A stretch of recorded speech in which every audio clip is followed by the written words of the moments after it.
লা ইলাহা ইল্লাল্লাহ অতি উত্তম জিকির। আলহামদুলিল্লাহ অধিক উত্তম দোয়া। নিজে নিজেই আল্লাহর নিকট ওয়াদা করুন, আজ থেকে কোনোদিনও নামাজ কাজা করবেন না, ইনশাআল্লাহ। রাসূল সাল্লাল্লাহু আলাইহি ওয়াসাল্লাম বলেছেন, যে ব্যক্তি উত্তম রূপে উজু করবে তার পাপসমূহ ঝরে পড়বে, এমনকি তার নখের নিচ হতেও পাপ ঝরে পড়বে। অহংকার করো না, কারণ আল্লাহ তাআলা অহংকারীকে পছন্দ করেন না। সূরা লুকমান।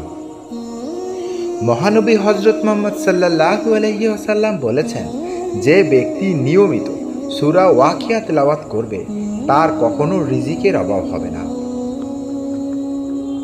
বাড়ির কাছে মসজিদ আমরা যাই না, কিন্তু ফেসবুকে স্ট্যাটাস দেই একদিন মক্কা যাব। হে আল্লাহ, আমাদের সবাইকে সঠিক বুঝ দান করুন এবং 5 ওয়াক্ত নামাজ জামাতের সাথে আদায় করা তৌফিক দান করুন, আমিন।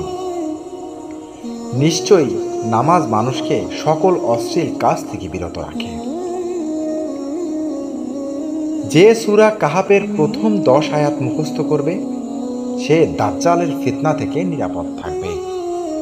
হে দয়ার নবী, মায়ার নবী হযরত মুহাম্মদ সাল্লাল্লাহু আলাইহি ওয়াসাল্লাম, আজ ভালো নেই আপনার উম্মতেরা। ভাগ্য কাকে বলে জানেন? পৃথিবীতে প্রায় 4200টি ধর্ম রয়েছে, তার মধ্যে আপনি আমি মুসলিম হয়ে জন্মগ্রহণ করেছি। যদি সম্ভব হয় একবার বলুন আলহামদুলিল্লাহ। পূর্ণিমার চাঁদকেও হার মানিয়েছিল আমাদের প্রিয় নবী হযরত মুহাম্মদ সাল্লাল্লাহু আলাইহি ওয়াসাল্লামের সৌন্দর্য। কাবাগরের জমিন হচ্ছে পৃথিবীর সর্বপ্রথম জমিন। একবার লিখে যাবেন সুবহানাল্লাহ। কিয়ামতের আগে মানুষ মৃত্যু নিয়ে হাসি ঠাট্টা করবে।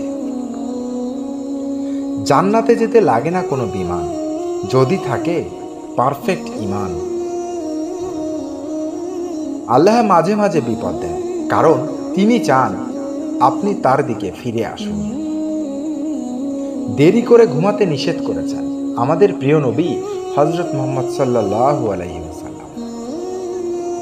মহানবী হযরত মুহাম্মদ সাল্লাল্লাহু আলাইহি ওয়াসাল্লাম বলেছেন, দোয়া এর সময় হাঁচি আসা দোয়া কবুলের একটি লক্ষণ।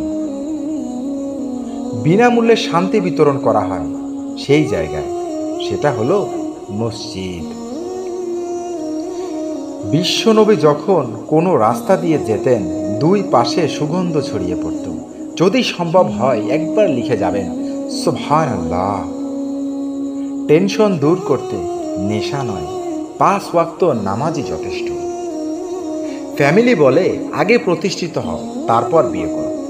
কোরআন বলে আগে বিয়ে করো, প্রতিষ্ঠিত করার দায়িত্ব আল্লাহ তাআলার। কাগজ দিয়ে বানানো সবচেয়ে দামি জিনিস হলো আল কোরআন। মুসলিম ঘরে জন্ম নেওয়া খুব সহজ, কিন্তু ঈমান নিয়ে মৃত্যুবরণ করা অনেক কঠিন। নামাজকে বানাও নিজের সাথী, তবেই নামাজি হবে জান্নাতের চাবিকাঠি। মনের কথাগুলো আল্লাহর কাছেই বলি, কারণ তিনি ছাড়া এগুলো পূরণের ক্ষমতা কারো নেই।